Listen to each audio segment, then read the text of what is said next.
Buenas tardes a todos los presentes. Quien le habla, el médico residente de segundo año de Cirugía General del Hospital Nacional Arzobispo Loaiza, Yaren Adriana Salva Zúñiga. El día de hoy daré una telecapacitación sobre el tema de colangitis aguda como parte de nuestro curso de telesalud de la Universidad Nacional Mayor de San Marcos.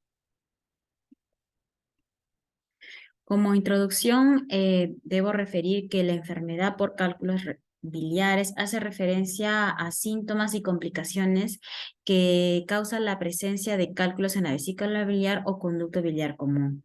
En un estudio que se hizo en el Hospital Rebagliati, se estima que la incidencia de colelitiasis es alrededor del 10% y esto puede variar según la ubicación geográfica, teniendo como complicaciones la colangitis aguda, que llega hasta incluso un 30% en los pacientes y que también puede presentar pancreatitis hasta un 11%.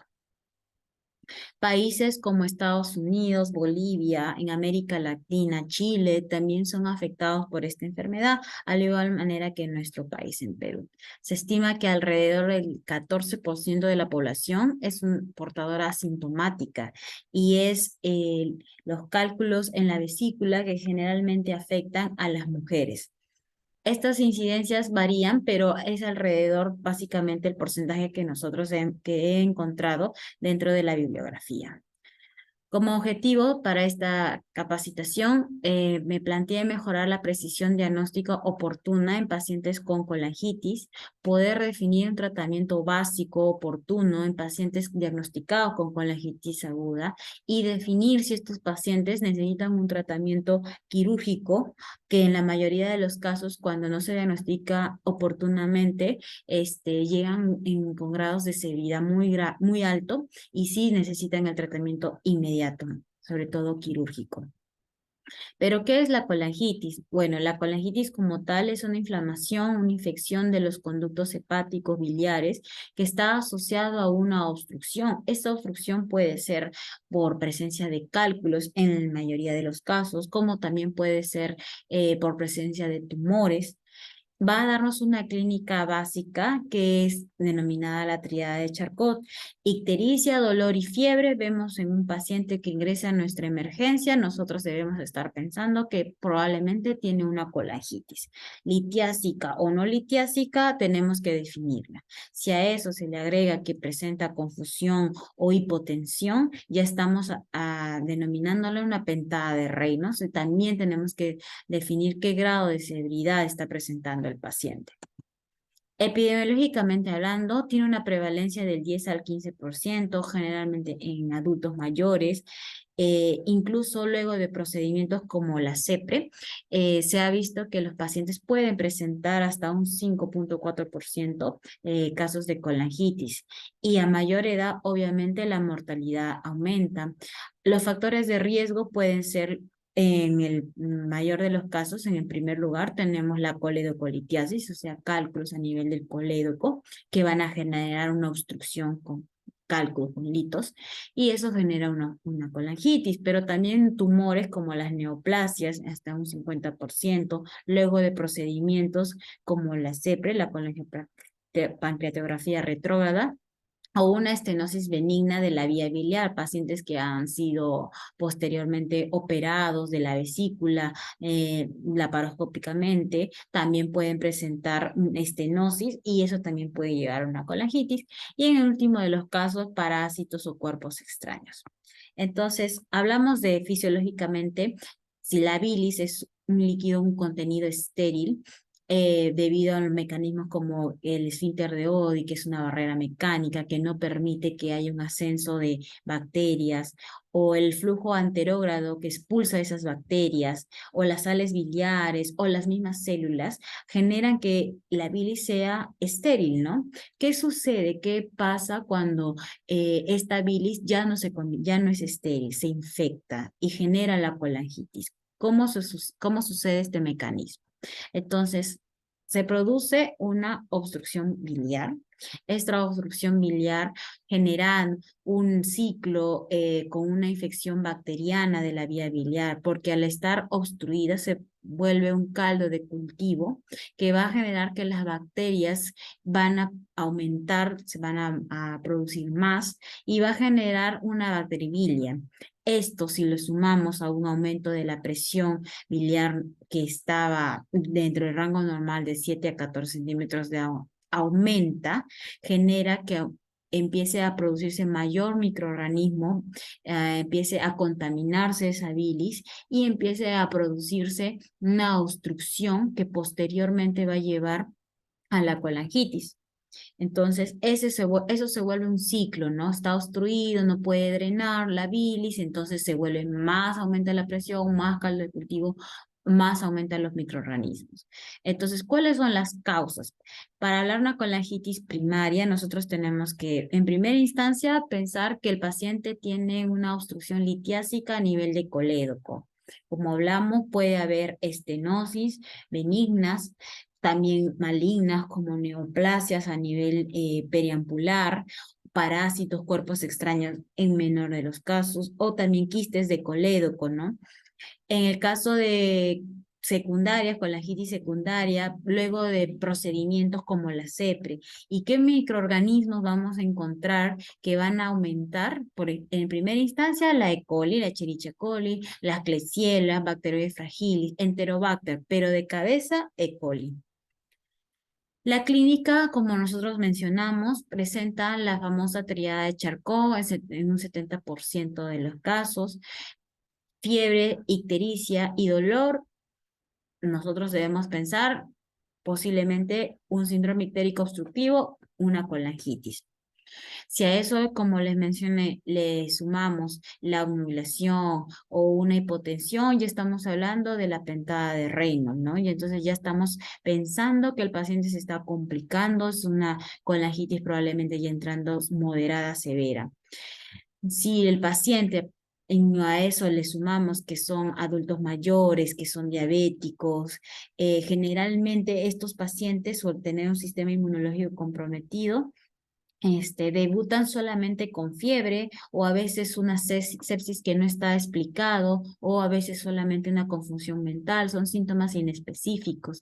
Pero si ya nosotros estamos en emergencia, vemos que ingresa un paciente amarillo, como nosotros lo mencionamos, ictérico, que está con dolor, que mencionó que días anteriores un paciente, un adulto mayor de 70 años que estaba con escalofríos o simplemente malestar, pero ya lo vemos con las escleras ictéricas por lo menos, nosotros ya debemos estar pensando que el paciente probablemente está cursando con una colangitis, un síndrome ictérico obstructivo y una colangitis quizás ya moderada, severa.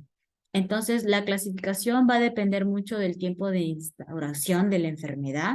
Lo más común es que al inicio no esté contaminada la bilis, puede responder adecuadamente al tratamiento, pero en el caso que ya aumenta la presión, a lo que les expliqué, que hay una sepsis, que aumenta la colonización de las bacterias en esa zona, incluso puede generar abscesos retrógrados a nivel del hígado, abscesos colangíticos, entonces ya estamos hablando de una colangitis supurativa, ¿no?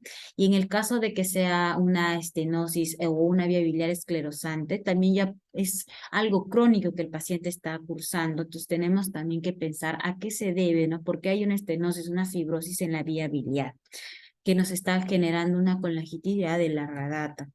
Entonces, nosotros nos basamos para el diagnóstico en la famosa guía de Tokio del 2018, que tiene criterios, tres criterios, A, B, C. Entonces, el primero, la inflamación sistémica. Si el paciente viene con fiebre o escalofríos, una temperatura más de 38 grados, o si laboratorialmente hay leucocitos más de 10.000 o leucopenia menos de 4.000 o un PCR más de 1, tenemos el criterio A de inflamación sistémica.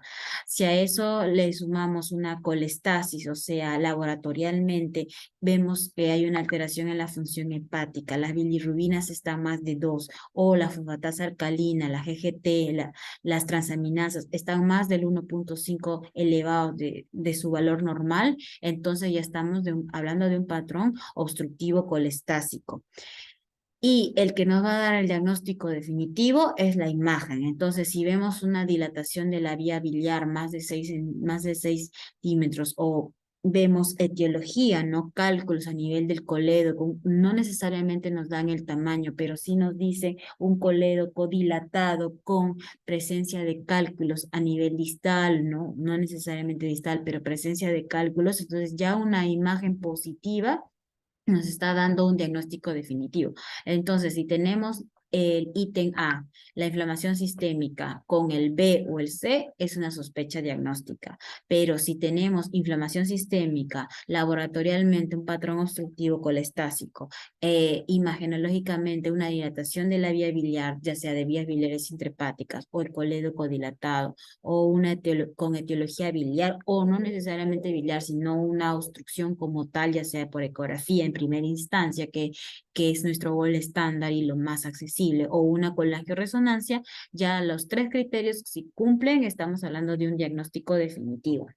Entonces aquí nosotros podemos observar ecográficamente, en primera instancia, como les menciono, lo que el primer examen que nosotros pedimos, una ecografía, vemos una vía biliar dilatada. A posterior, nosotros también vamos a hacer uso de lo que es la colangiopancreatografía retrógrada endoscópica, la famosa CEPRE, que es el primer tratamiento de primera línea, ¿no? Porque cuando un paciente viene con una colangitis aguda, nosotros tenemos que drenar la vía biliar. Entonces, si es un paciente estable, con funciones vitales estables, con una colangitis leve, y que tiene el colédoco dilatado para poder hacer el procedimiento, entonces puede hacerse por vía de gastroenterología una CEPRE, se hace una papiloesfinterotomía, se hace un corte, y se puede extraer el cálculo, incluso drenar la vía biliar, se evidencia que sale bilis purulenta o no, o se evidencia que sale el cálculo, entonces esa vía biliar está drenada. O incluso se puede dejar un stent, ¿no? Un drenaje biliar interno. Entonces, mientras esté drenada la vía biliar, nuestra emergencia como colangitis, estamos bien. Posteriormente a eso podemos extraer la vesícula, ¿no? Que es el otro tratamiento. Pero si es que no se puede drenar por vía CEPRE, entonces ya nosotros como área quirúrgica debemos intervenir. A veces hay una incompetencia cálculo coledociana, a veces está incrustado, el cálculo es inaccesible o no se puede simplemente llegar a hacer una papilo por la posición anatómica o una inflamación local, entonces se tiene que drenar de alguna u otra manera. Y el otro drenaje es la vía externa, que es la parte quirúrgica donde nosotros intervenimos. Vemos también la colangioresonancia, cómo está toda la vía biliar dilatada. Es uno de los exámenes que nos ayuda bastante, sobre todo para medir la vía biliar, para ver si hay compromiso neoplásico o para ver también cómo está la vesícula. O sea, es un examen muy útil, sobre todo para nivel de vías biliares. Y aquí tenemos los grados de severidad. Entonces, hablamos de un grado leve cuando no va a cumplir ninguno de estos criterios. Y ya hablamos de moderado cuando por lo menos cumple dos de estos criterios, ¿no? Nosotros ya diagnosticamos colangitis, pero ahora tenemos que saber qué grado tiene. Entonces, es un grado moderado cuando, por ejemplo, cumple dos de estos. Si tiene una leucocitosis más de 12.000 o una leucopenia menos de 4.000, fiebre de más de 39.5, la edad más de 75, las bilirrubinas más de 5 de la total o una hipoalbuminemia. Si cumple dos de estos criterios, estamos hablando moderada. Pero basta que cumpla uno de estos criterios para decir que estamos en una colangitis severa de tercer grado, donde hay una disfunción cardiovascular, hipotensión que requiere vasopresores, hay una alteración de la conciencia, una presión de oxígeno, un PAFI menos de 300, una creatinina más de 2 con oliguria, un INR más de 1.5 o unas plaquetas menos de 100.000. Cualquiera de estas disfunciones, aunque sea basta una, ya estamos hablando nosotros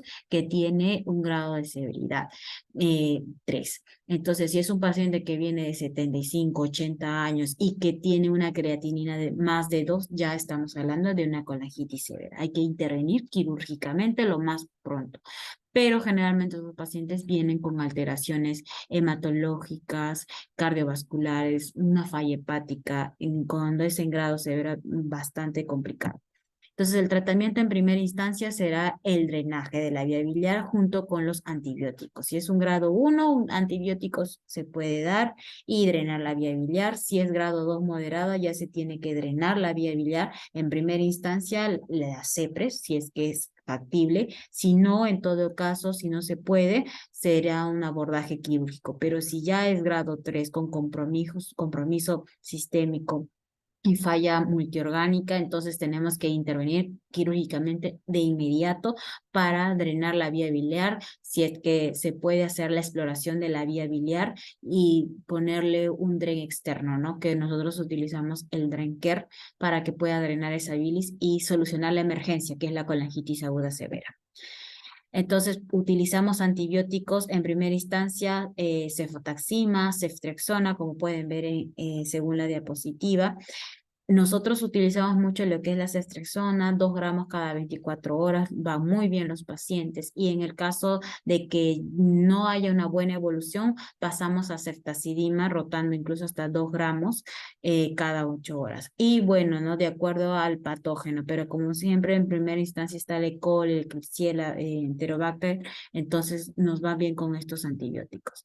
Como les dije, el drenaje en primera instancia, utilizamos la vía endoscópica por CEPRE o incluso puede ser transhepático. No tenemos en nuestro hospital acceso a eso, pero sí podemos hacer un drenaje biliar externo, ¿no? Entonces, la primera instancia es solucionar la emergencia de la colangitis aguda, que es drenar la vía, como CEPRE o quirúrgico. A la par va a recibir su tratamiento antibiótico. Si no se puede endoscópicamente, será quirúrgico. Y en ese caso, nosotros también tenemos que ver que no solo es litiásica la causa, ¿no? Puede ser parasitosis o una estenosis, entonces ya nosotros tenemos que estar pensando si el paciente está estable, si ya se solucionó la emergencia, hacer una derivación biliodigestiva, o si tiene otras enfermedades como un quiste de colédoco, también podríamos hacer una derivación biliodigestiva o hacer otras intervenciones quirúrgicas, ¿no? Lo importante y lo que quiero como comentario final es que la colangitis aguda es una enfermedad que debe abordarse como una complicación de patología de la vía biliar, de la vesícula, y ya sea litiásica o no litiásica, esta complicación puede ser prevenible si nosotros programamos oportunamente, si evitamos que los pacientes acudan constantemente por dolores tipo cólicos muy seguidos y se programan por consultorio externo o por la forma que sea, de forma electiva la cirugía, se puede evitar, ¿no? No solamente como colangitis, sino otras complicaciones como las pancreatitis. Y en la mayoría de los casos, el drenaje es no quirúrgico cuando es un paciente programado, un paciente para una cirugía electiva, pero ya cuando hablamos de una colangitis severa, tenemos que drenar la vía biliar. Esa es la emergencia y ese es el tratamiento. La forma más rápida y efectiva, porque no se puede acceder, porque no pueden hacerle una CEPRA a un paciente inestable, es quirúrgica. Entonces se interviene, se drena la vía biliar y a posterior vemos la vesícula o la causa en sí que está generando la colangitis. Con esta charla quiero llegar al personal de salud para que sea capaz de diagnosticar oportunamente, saber diferenciar el grado de severidad de una colangitis y actuar de acuerdo a ello. La importancia de saber qué pacientes son quirúrgicos para tratarlo de manera más rápida y oportuna nos va a evitar las complicaciones o va a evitar que los pacientes terminen en unidades de cuidados críticos. Bueno, eso sería todo. Gracias por escuchar.